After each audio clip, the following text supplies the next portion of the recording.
सोलापूर शहर cyber police स्टेशनकडून digital अटक या प्रकरणातील फसवणूक प्रकरणात एका आरोपीला अटक करण्यात आली आहे। फिर्यादीला व्हिडिओ कॉलद्वारे स्वतःला पोलीस अधिकारी असल्याचे सांगून घाबरवण्यात आले व तुमच्यावर गुन्हा दाखल होणार आहे असे सांगून आरोपीने विश्वास संपादन केला व बँक खात्याची माहिती घेत ऑनलाईन 25,161 रुपये रक्कम काढून फसवणूक केली आहे। तक्रार प्राप्त झाल्यानंतर सायबर पोलिसांनी तांत्रिक तपास करून आरोपीचा मार्ग काढला।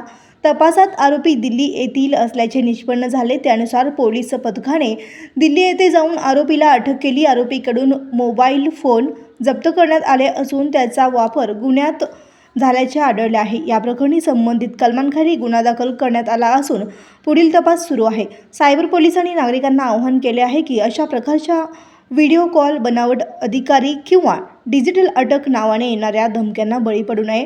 कोणीही वैयक्तिक किंवा बँक माहिती शेअर करू नये।